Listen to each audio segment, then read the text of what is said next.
One of my greatest challenges in my career so far has really been the lack of women and diverse attorneys in the legal profession. It is remarkable to me to think about how successful women are and women have become in all different industries. And for whatever reason, that hasn't filtered to the legal profession just yet. We are trailing behind. We are trailing behind in title, we are trailing behind in salary, and we are trailing behind in opportunity. And that's not for a lack of trying. But at the same time, I embrace the challenge because I really think it's something that can be changed, and that can be changed in my lifetime. So women who want to practice in the legal profession can do so and can choose how they want to practice and what they want to do. I'm Meshach Rhodes, and I'm a partner at Armstrong Teasdale. Hi, my name is Jenna Hausman, and I have the honor of serving as the President and Chief Executive Officer of Children's Hospital Colorado. For me, challenges along the way have really been able to discover authentically who I want to be as a leader. And that's breaking those sort of things you read in textbooks, role models that you watched in the 70s, 80s, and 90s potentially define what success meant, and really just discover who I am and what makes me most motivated and most connected to the work that I want to do, discover those passions, and then to be true and authentic. I think a life lived authentically really is one of the most rewarding things that anyone can experience. I didn't think it was a challenge at the time, but I look back, and that's about self-care.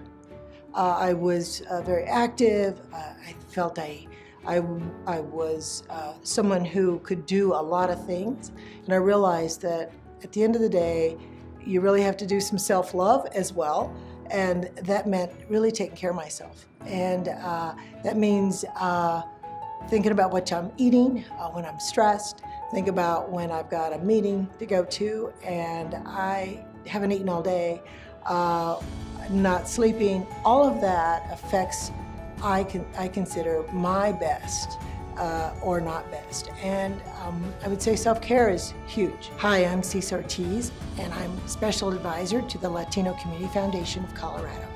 Hello, my name is Stephanie Donner, and I'm the Chief Legal and People Officer for Galvanize. Whether it's a challenge or it's a constant area of opportunity, I'm not sure, but for me, I have to remind myself to be patient.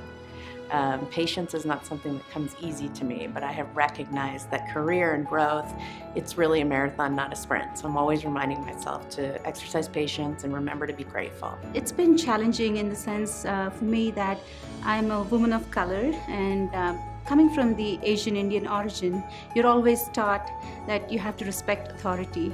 And I thought that was a positive initially, but when you're quiet in meetings and stuff, it just comes out as a weakness and not as a strength. So I had to teach myself to speak up and that it was okay. And this culture embraces it. So for me, the culture paradigm shift was a big one. And once I recognized that, I was able to move forward and reach this position. Hi, I'm Suman Alapati, Secretary of Technology and Chief Information Officer, State of Colorado. Hi, my name is Holly Riebel, Chief Operating Officer, the Denver Metro Chamber of Commerce. When you're younger, you think you can do it all yourself. And you don't go out and you ask advice. And I think there were situations where I got myself into where the complexity and the difficulty were very tough.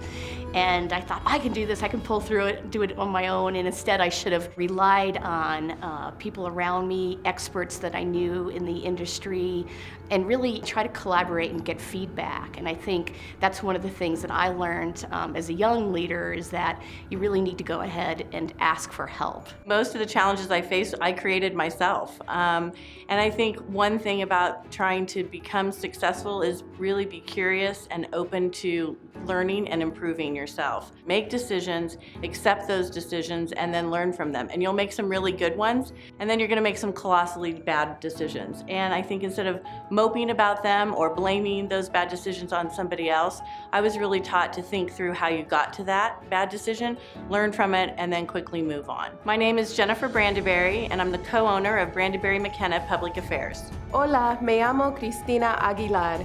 I'm the Executive Director of Color, Colorado Organization for Latina Opportunity and Reproductive Rights. I think my greatest challenges, like for so many people, have also been what have led to my success. I'm a woman. I am also a Latina woman. I'm Mexican American, born and raised on the border.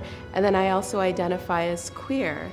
And so what some people would say were actually 3 strikes against me, I think I've learned to see as a triple threat. When I show up, I'm who I am. I'm not hiding any part of myself. And I 150% believe that when we liberate ourselves, we liberate others around us. I'm Marcelina Rivera, and I'm Chief of Staff of Aurora Public Schools. I grew up in a family that was not of great wealth or great connections, had some challenges, and those I think were easier to overcome than the effect of some of those on my interior life, and that's the self-talk of lack of confidence at times, the feeling that I had to be twice as smart and work twice as hard to earn the same place at the table. The grace of those challenges, however, are that they inspired in me to persevere, to be gritty, and to overcome. And sometimes it's not that those challenges are things to overcome, but they're part of my story. They're part of who I am.